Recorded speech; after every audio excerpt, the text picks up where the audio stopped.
پاکلام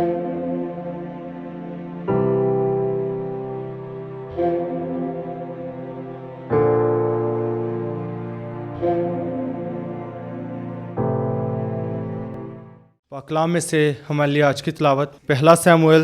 اس کا 8واں باب 4 سے 7، پھر 10 سے 22 آیت تک۔ تو اسرائیل کے تمام بزرگ اکٹھے ہوئے اور راما میں سیموئیل کے پاس آئے اور اس سے کہا، دیکھ تو عمر رسیدہ ہو گیا ہے اور تیرے بیٹے تیری راہ پر نہیں چلتے، پس تو ہم پر ایک بادشاہ قائم کر جو ہمارے درمیان حکمرانی کرے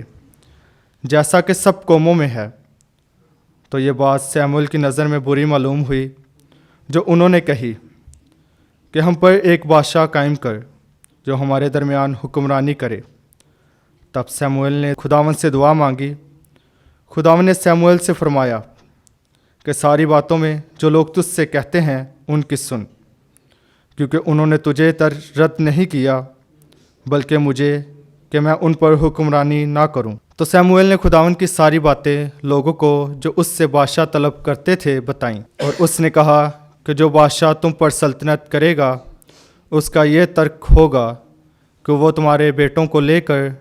اپنے لیے اور اپنی گاڑیوں کے لیے اور اپنے گھوڑوں کے لیے نوکر رکھے گا، اور وہ اس کی گاڑیوں کے آگے دوڑیں گے، اور وہ اپنے لیے 1000 کے رسالہ دار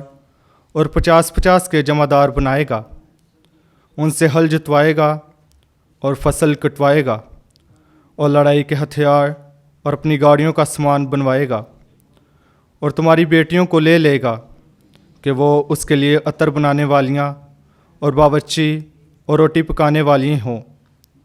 اور تمہارے کھیت اور تمہارے پاکستان اور تمہارے سب سے اچھے زیتون کے باغوں کو لے گا اور اپنے خدمت گاروں کو دے گا، اور تمہاری کھیتی اور تمہارے انگوروں کا 10واں حصہ لے کر اپنے درباریوں اور ملازموں کو دے گا، اور تمہارے غلاموں اور تمہاری لونڈیوں اور تمہارے اچھے بیلوں اور تمہارے گدھوں کو لے گا اور اپنے کام پر لگائے گا، اور تمہاری بھیڑ بکریوں کا بھی 10واں حصہ لے گا،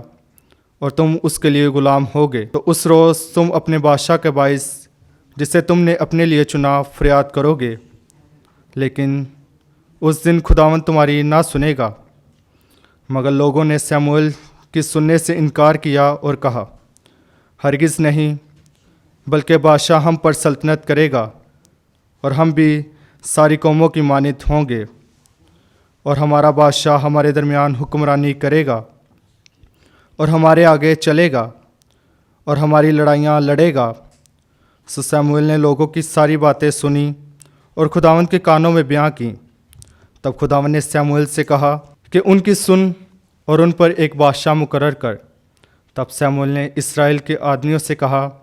کہ تم ہر ایک اپنے اپنے شہر کو چلے جاؤ۔ پاکلام کے پڑھے اور سن جانے پر خدا کی برکت ہو۔ خدا کا شکر ہو۔